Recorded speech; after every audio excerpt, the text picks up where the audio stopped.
SABC News Correspondent Sherwin Bryce-Pease joins us now from the United States for the latest. Good evening and thank you for joining us. Juliet, good to be with you. Well, we've now heard the official reaction from the UN Secretary General to the US decision, but you're at the UN headquarters. What's the mood on the ground from your vantage point? A little bit of exhaustion, a little bit of resignation that, this is not necessarily new coming from this administration. We're a year into it.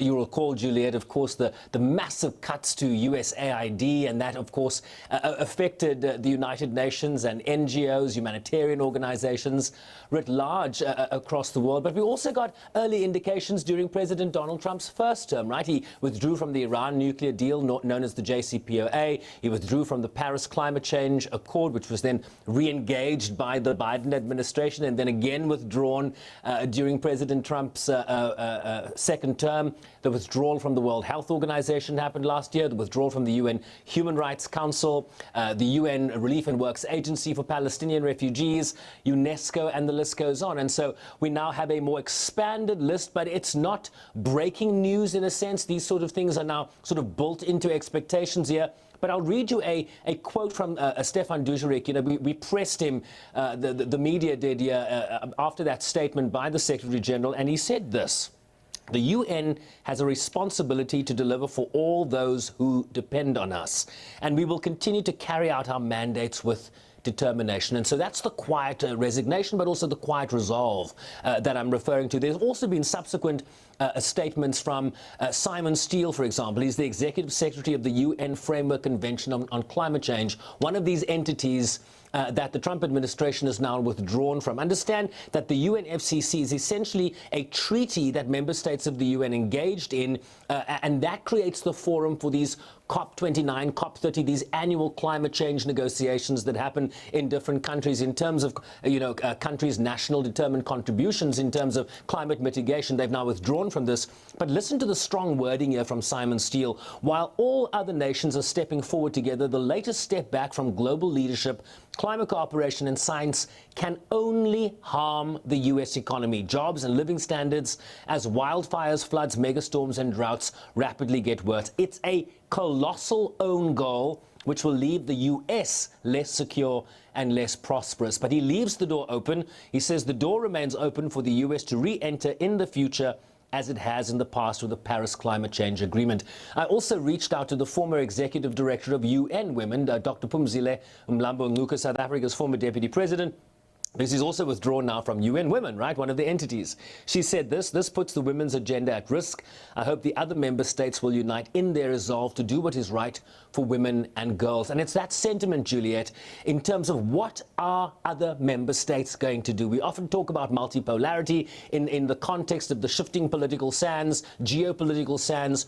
Who is going to step into the void, the vacuum that is now left by the United States, right? It's not going to be in the room anymore, so we'll not be able to shape multilateral outcomes. And this is problematic, not just for the United States, but also for multilateralism moving forward.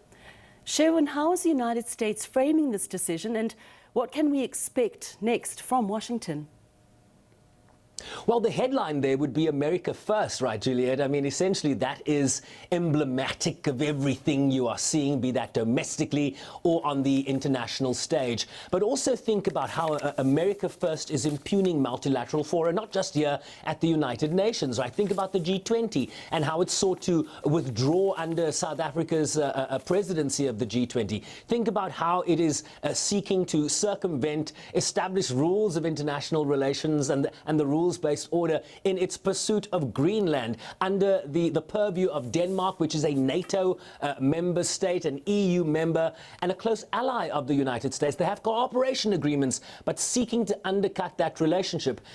And think about the G7. Canada is a G7 member state, and Donald Trump has said he wants Canada to be the 51st state of the United States.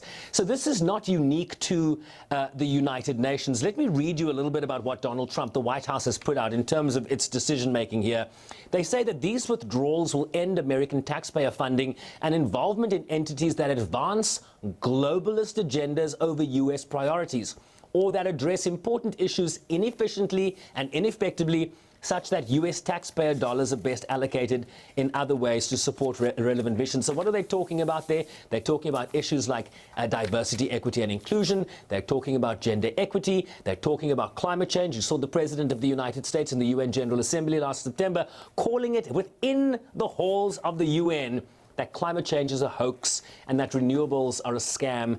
And I think that is emblematic of the division you're seeing between the United States and the broad consensus around gender equity and climate change writ large. Sherwin, lastly and briefly, what impact is this likely to have on African nations? Yeah, that is the big question, in terms of funding, right? In terms of the United States is one of the largest funders of humanitarian operations historically. In terms of assessed contributions to the United Nations, it is the largest funder annually, although it did not pay its mandated dues to the United Nations last year. So the United States has an outstanding bill of around $1.3 billion just in terms of what it owes the United Nations from last year.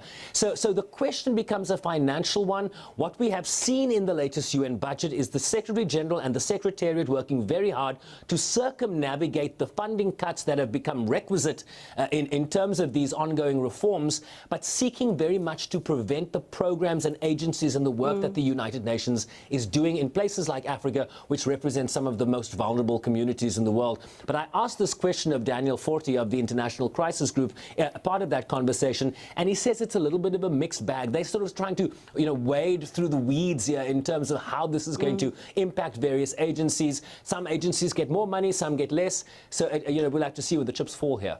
Thanks so much, Sherwin. That's Sherwin Bryce-Pease, SABC News Correspondent, coming to us live from the United States.